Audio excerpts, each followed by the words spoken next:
কর্মচারীরা এখানে আছেন এবং যাদের জন্য আজকের এই সেন্সিটাইজেশন প্রোগ্রাম,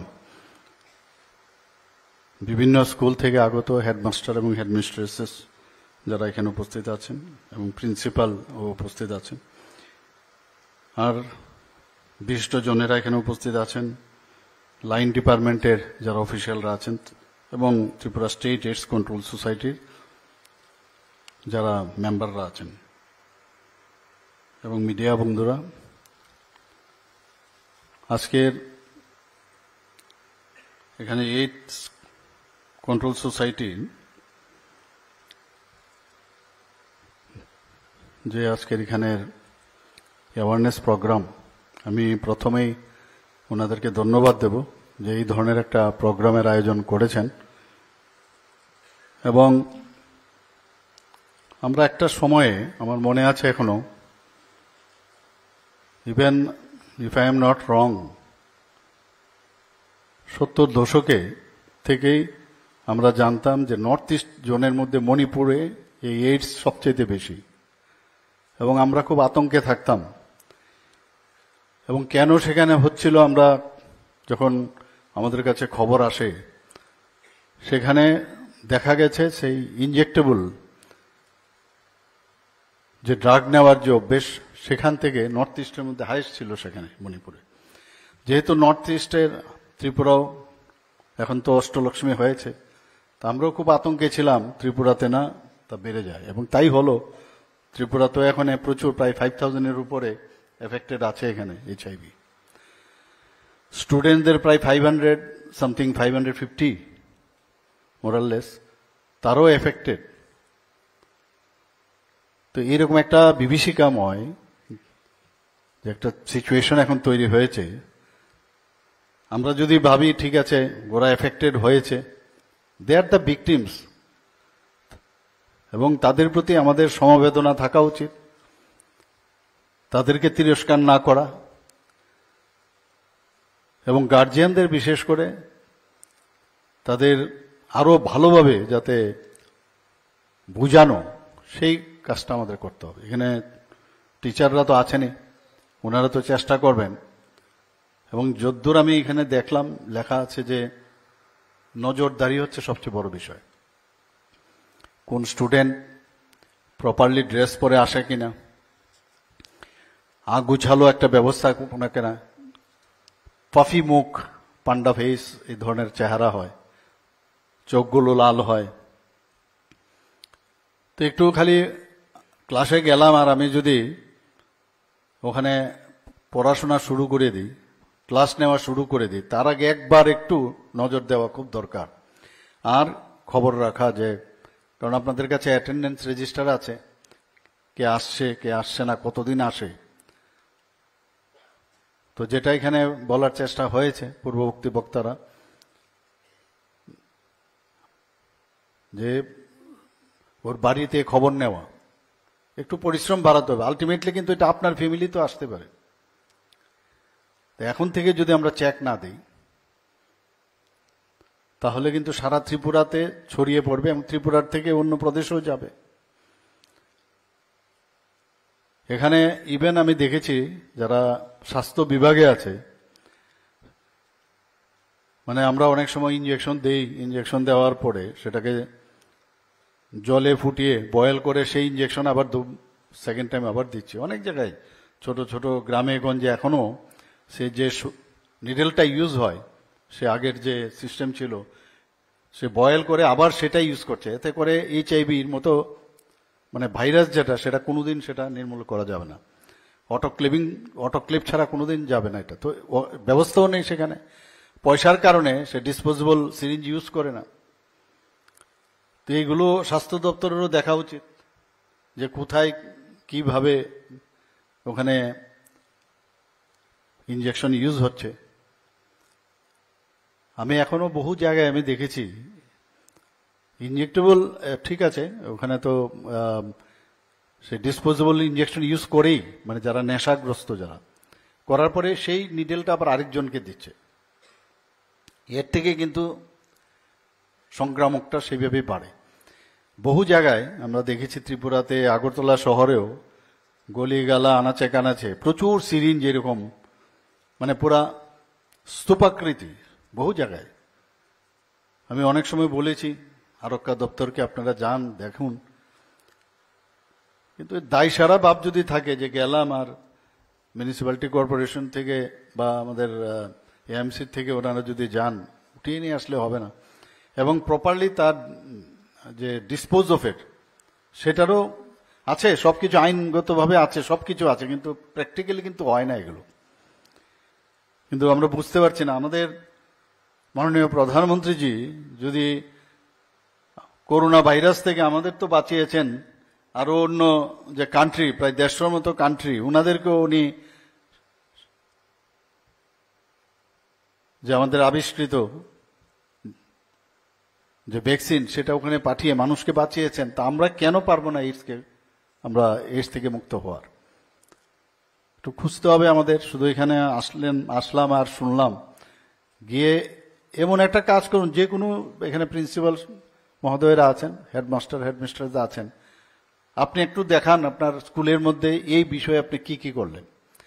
খালি একটা পার্টিকুলার ডে না, যদি সপ্তাহ যদি আপনি এটা করেন, সপ্তাহে একদিন, যেদিন মানে last day of the week, সেখানেও আপনি এটা করতে পারেন, এই বিষয়ে অ্যাওয়ারনেস। আর এই যে হবে যে তার জন্য একটা অ্যাওয়ারনেস হচ্ছে যে প্রতি সপ্তাহে এইডস বা এইচআইভি বা হিপাটাইটিস সি বা বি এর থেকে মুক্ত থাকার জন্য আমাদের আজকে ডাক্তারবাবুরও যাবেন যদি প্রয়োজন হয়, অন্যান্যরা। আপনার তো জানেন এটা তো এমন কিছু টেকনিক্যাল এখন আর বিষয় নেই। এর থেকে কিভাবে এই নেশার থেকে, আমরা বলছি নেশামুক্ত ত্রিপুরা, অন্য নেশার থেকেও এটা তো ডেঞ্জারাস। আপনারা সবাই জানেন যে কত মারাত্মক বিষয়। আমরা সবসময় বলি যে কিন্তু কার্যক্ষেত্রে কিন্তু রেজাল্ট ওরিয়েন্টেড না। অনেকগুলো সেন্টার এখানে আমি যা দেখলাম, প্রচুর সেন্টার এখানে হয়েছে। সাবস্টিটিউট যে মাদক দ্রব্যের সাবস্টিটিউশন, সেটাও আপনাদের এখানে অনেকগুলো জায়গায় আপনারা এখানে করেছেন। যা আমার কাছে রিপোর্ট আছে যে এখন পর্যন্ত কি বলছে, প্রায় এবছর মোট 5,928 জন যারা মহিলা যৌনকর্মী আছে, 872 জন সমকামী, 7,841 জন পরিযায়ী শ্রমিক যারা ড্রাইভাররা আছেন এরকম, এবং ড্রাইভার না শুধু, যারা বাইরের থেকে শ্রমিকরা যারা আসেন, 4,376 জন ট্রাক চালক, আর 114 জন ট্রান্সজেন্ডার, এবং 8,623 জন যারা মানে ইনজেক্টেবল এই ধরনের ওষুধ ব্যবহার করেন। তাদের নিয়ে ত্রিপুরা স্টেট কন্ট্রোল বোর্ড একটা 15টি আইএনজি এবং 2টি লিঙ্ক ওয়ার্কার স্কিম কাজ করছে, এবং 4টি ওয়ান স্টপ সেন্টারের মাধ্যমে তাদেরকে রেজিস্ট্রিও করেছেন। আমি ওনাদেরকে ধন্যবাদ দেব, এই ধরনের একটা প্রোগ্রাম ওনারা করছেন। এবং এখন পর্যন্ত 2024 সালের জানুয়ারি মাস পর্যন্ত, যেটা আমি একটু আগে বলার চেষ্টা করেছি, ত্রিপুরায় মোট এইচআইভি এবং এইডস আক্রান্তের সংখ্যা 5,330। এর মধ্যে মহিলা হয়েছে 1,033, পুরুষ হয়েছে 4,295 এবং ট্রান্সজেন্ডার 2। এর মধ্যে ছাত্রছাত্রীর সংখ্যা হচ্ছে 558। এবং আপনারা শুনে অবাক হবেন যে প্রতি মাসে রাজ্যে প্রায় নতুন করে 150 থেকে 200-র মধ্যে মতো এইচআইভি আক্রান্ত হচ্ছে। তো এই কারণেই কিন্তু এই সেন্সিটাইজেশন যে প্রোগ্রাম সেটা করা হচ্ছে।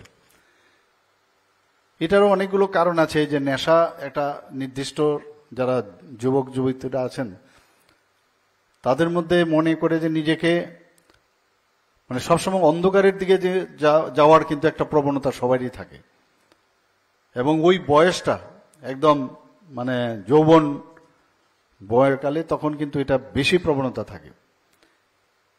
এবং এটা নেওয়ার পরে নিজের মধ্যে একটা মানে এক্সট্রা অর্ডিনারি যে ফিল হওয়া, আমি সমাজের মধ্যে সেন্টার অফ অ্যাট্রাকশন হওয়ার জন্য প্রথমে কিন্তু সেইভাবে শুরু করে। বিলুনিয়াতে আমি কিছুদিন আগে গিয়েছিলাম, সেখানে একটা ফুটবল ম্যাচ হয়েছিল, অ্যাওয়ারনেস প্রোগ্রাম সেই প্রোগ্রামে একটা ছেলে সেখানে বলছিল যে I was a very good student and I was a very good player also, sportsman. সে 5 বছর সমানে এই নেশাগ্রস্ত ছিল এবং সে তার অভিজ্ঞতা বলছে যে আমি এটা করতাম যে আমি সব জায়গার মধ্যে আমাকে যেন সবাই দেখে, আমি আর 10টা লোকের মধ্যে আমি একজন আলাদা। সেটা একমাত্র যখন আমি ড্রাগ নেওয়া শুরু করলাম তখন দেখা গেল যে আমার ফিলিং অফ ওয়েলবিং যেটা হয় সেটা এসছে। তো একদিন গেল, তারপরে আরো নিতে হয়, করতে গিয়ে করতে করতে আলটিমেটলি সে ভিকটিম হয়ে গেল। এখন সে এর থেকে বেরিয়ে এসছে। এটা গেল একটা, ওর অভিজ্ঞতার কথা বললাম আমি। আরেকটা যেটা অভিজ্ঞতা আমি যেটা বললাম যে আপনার স্কুলের মধ্যে দেখতে হবে যে এই ধরনের অনেক লোক মানে স্টুডেন্ট থাকে, তারা কিন্তু deviated from the normal life. তাকে আইসোলেট করতে হবে, কারণ ও আরো 10টা লোককে কিন্তু খারাপ করবে। আমাদের ব্যক্তি জীবনে আমরা দেখেছি স্কুল লাইফে যে কিছু ছেলে, এখন তো মেয়েদের মধ্যে হয়ে গেছে, দেখতে হবে তার লাইফস্টাইলটা কি, তার জীবনশৈলীটা কি, সেই দিকে একটু যদি আইডেন্টিফাই করা যায়, মানে এপি সেন্টার যদি আপনি খুঁজতে পারেন তাহলে অনেকটা আইসোলেট করতে পারবেন এটা। এবং তাদের সম্পর্কে নজরদারি রাখা। আগে তো একটা সময় ছিল, আমাদের সময় খালি ঠিক আছে ওর চলার মানে নর্মাল লাইফ লিড করতো না, উশৃঙ্খল লাইফ লিড করতো, কিন্তু এখন তো চলে এসছে উশৃঙ্খল লাইফ পাশাপাশি এই ধরনের ড্রাগ নেওয়ার প্রবণতা বেড়েছে। তাদেরকে আইডেন্টিফাই করা, ওদের নাম বের করে গার্জিয়ানদের সাথে কন্টিনিউয়াস কথা বলা, আর পাশাপাশি স্কুলের মধ্যে আমি যেটা বললাম যদি করেন প্রতি স্যাটারডে মানে উইকেন্ডে যদি এটা করা যায় তাহলে অনেকটা অ্যাওয়ারনেস যেটা বলছি এখান থেকে এই অ্যাওয়ারনেসের ঢেউটা একদম কন্টিনিউয়াস যাবে একদম। মানে একটা ঢিল যেমন আপনার পুকুরের মাঝখানে যদি আপনি ফেলেন তাহলে তার যে রিপলসগুলো পারে যায় সেটা একদম লাস্ট, মানে আমরা বলি অন্তিম ব্যক্তি পর্যন্ত পৌঁছে, অন্তিম যারা ছেলে মেয়েরা তাদের কাছে পৌঁছবে। এবং ওদেরকে বুঝাতে হবে ফিজিক্যালি তো উইক হয়, মেন্টালি উইক হয়, সোশিয়ালিও বলা হয়েছে, সোশিয়ালিও তারা এফেক্টেড হয়, একটা ছন্নছাড়া ভাব। আমাদের এই ছেলে মেয়েগুলোকে তাদেরকে আমাদের বাঁচাতে হবে, because they are the asset of our society, our state as well as our country. তাদেরকে যদি আমরা না বাঁচাই আলটিমেটলি আমাদের ছেলে মেয়েরাও এফেক্টেড হবে। আমাদের অনেক বেশি আরো কাজ করতে হবে এই বিষয়টা আপনারা দেখবেন, এবং তবেই আজকের যে এই সচেতনতামূলক যে অনুষ্ঠান সেটা সাকসেস হবে। শুধু বললাম আর করলাম না আর বাড়ছে দিনের দিনে, সেটা হলে হবে না। আমি প্রায়শই অনেক জায়গায় যারা স্টুডেন্টদের অর্গানাইজেশন থাকে সেখানেও আমি বলি ওদেরকে, বা পাড়া বা অন্য জায়গায়, সেখানে আমি বলছি পুলিশ আরক্ষা দপ্তর বা এডুকেশন ডিপার্টমেন্ট দিয়ে হবে না, ওই সমাজে বা ওই পাড়াতে বা ওই যে এরিয়ার মধ্যে তাদেরও সচেতন হওয়া উচিত। আমাদের মধ্যে একটা অভ্যেস হয়ে গেছে যে আমি দেখছি এই জিনিসটা হচ্ছে কিন্তু প্রতিবাদ আমরা করি না, এটা আমার কাজ না। আমি এবং আমার ফ্যামিলি যদি ঠিক থাকে বাকি সব যাক গোল্লায়, এই যে একটা মানসিকতা, আমি ভালো থাকলে সব ভালো হয় না, প্রতিবেশী যদি ভালো না থাকে আমিও ভালো থাকবো না, এই যে কনসেপ্ট, সেই কনসেপ্টটা এখনো ভালো ভালো ইন্টেলেকচুয়াল মানুষের মধ্যেও সেটা করানো যায়নি। আমি দেখেছি ওয়েস্ট বেঙ্গলে কিন্তু এখনো মানুষ প্রতিবাদের ভাষা কিন্তু আছে ওখানে, ওরা বলে যে আপনি এটা কেন করছেন। নিশ্চয়ই আপনাদের সে অভিজ্ঞতা আছে, বাসে ট্রামে যখন চড়েছেন সেখানে কিন্তু কিছু একটা অন্যায় অ্যাটলিস্ট বলে ওরা। আমাদের এখানে কিন্তু এই সচেতনতাটা নেই। যখন সন্ধ্যের সময় আমরা বাড়ি যাই নিজের ফলটা কিনে চুপচাপ বেরিয়ে যাচ্ছি। আমার যে সোশিয়ালি আমি যে পাড়াতে বা যে এরিয়াতে আমি থাকি বা যে ফ্ল্যাটে থাকি সেখানে কি হচ্ছে না হচ্ছে, ঠিক আছে আপনার এত জানার দরকার নেই, কিন্তু যদি কিছু হয়ে থাকে তারপরও আপনার মানে নজরদারি দরকার, বোঝানো উচিত আপনার। তো এই কাজটা যখন হবে তবেই আমরা নির্মূল করতে পারবো, আদারওয়াইজ মানে ডক্টর বাবুরা আর পুলিশ দিয়ে বা এইডস কন্ট্রোল সোসাইটি দিয়ে কিচ্ছু হবে না। আমি জানি না আগামী দিন যখন আবার নেক্সট এই ধরনের প্রোগ্রাম হবে, আর যে ডাটা এখানে আছে অলরেডি এখানে বলা হয়েছে, এই ডাটাকে নিয়ে আমরা দেখব যে কতজন এখন কমলো। এখানে আমার খুব ভালো লাগলো যখন এই ধরনের আইসিটিসির যে ইন্টিগ্রেটেড কাউন্সিল এবং টেস্টিং সেন্টার এখানে করা হয়েছে। তাছাড়া ফেসিলিটি ইন্টিগ্রেটেড কাউন্সিলিং এবং টেস্টিং সেন্টারও করা হয়েছে। PPP integrated council testing centre এবং মোবাইল ইন্টিগ্রেটেড কাউন্সিলিং এবং টেস্টিং সেন্টার, এগুলো ভালো, এগুলো তো করতেই হবে, এছাড়া তো নির্মূল করা যাবে না। একদিকে প্রিভেনশনের দিকেও যেতে হবে, আবার আরেক দিক দিয়ে যাতে আমার prevention is always better then cure and it is চিপার। কাজেই আমরা যদি আগের থেকে আমরা সচেতন হই, এই কারণেই সচেতনতামূলক যে আজকের যে এখানের যে অনুষ্ঠান, সেটা এই কারণেই করা হয়।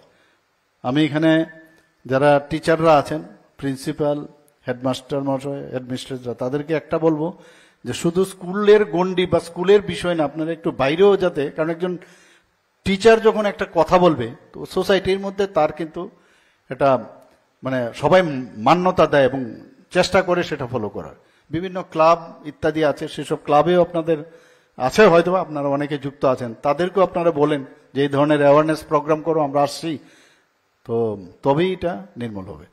আমি আশা করি যে ত্রিপুরার থেকে আমরা যেটা বলছি যে নেশামুক্ত ত্রিপুরা, সেটা আপনাদের সহায়তায় সাহায্যে সেটাই সম্ভব হবে। সবাইকে অসংখ্য ধন্যবাদ। এবং পাশাপাশি আজকের যে AIDS society, Subscribe to Tripura Info and press the bell icon so that you never miss any latest updates and news on Tripura.